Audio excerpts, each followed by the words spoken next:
Hello, and greetings from Gulf Shores, Alabama. I have had a wonderful weekend here, my sort of last hurrah of summer with a dear friend. And I spent the weekend sunning and playing in the water and running, but also loved reading your great suggestions for the garden. And it was just so much fun, and I took pages and pages of notes. It seems like Scamper worked pretty well for many of you, even though you expressed some anxiety and sort of degrees of feeling uncomfortable at first. With practice, those creative activities do get easier for adults and children. Um, so I wanted to tell you what I have done so far with the garden and some of the things that I plan to implement based on your suggestions. I did a whole assembly with the whole lower school and invited them to participate in the redesign of this space. And I showed them the picture that you saw of the tired old garden and some others that were even worse. And then said, dream big. Don't think of money. Or any kind of constraints, what might we do? And my little students came up with many of the same ideas that you did. And one of you suggested giving the kids actually a blueprint or an aerial view of the garden and asking them to sketch in their ideas. So I definitely will do that this week.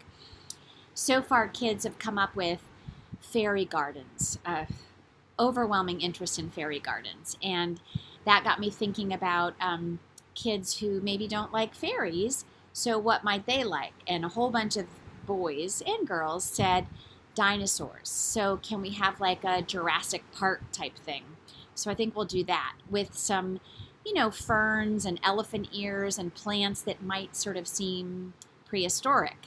A water table, and several of you suggested erosion tables.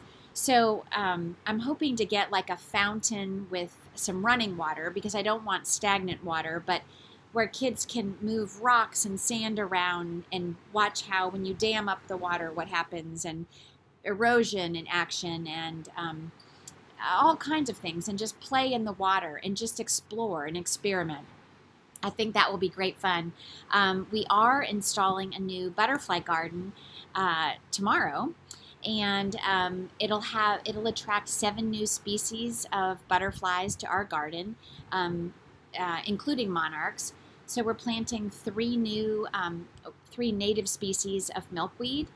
So far, we only have a tropical species, and actually in Louisiana, there's a parasite that's affecting the monarchs with the tropical species. So my kids are going to be learning about and comparing the monarchs on the tropical species with the native species. So that's exciting. Lots of science experiments going on. I love the idea of incorporating aquaponics and vertical gardening. The coffee area and a swing sounds so fun. And my friend this weekend said, and coffee grounds are great for compost and enriching the soil, so it's perfect. So that seems like a very fun idea. Themed beds. So some of these beds, they don't have to be for vegetables. So maybe one is going to be just for worms or, attracting frogs and turtles. Several of you had ideas like that. I love incorporating the empathy piece. So designing things for a particular audience, whether it be people or animals. I really like that. So much fun. Thank you so much for your ideas. I will be using them. And maybe before the course is over, I will show you pictures of where we are, at the point that the course wraps up, so you can see the before and after. It'll be a year-long process, I'm sure, to get everything going, to get some shade and things, underway. But it's going to be a fun project, and I thank you for your creative input. So as we go to week 4, we'll be gaining some more specific strategies for how to serve gifted students. And I will try to get your case study number 1 assignments graded by the end of the week.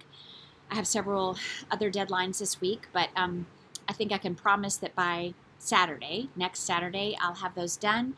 And I think a couple of you still need to choose your competitions or special programs assignment. But I'm hoping by the end of tonight or tomorrow that I'll have those all assigned, and that's due next week. Okay, and I hope that none of you will be affected by this next possible hurricane approaching, and that you will have a wonderful week.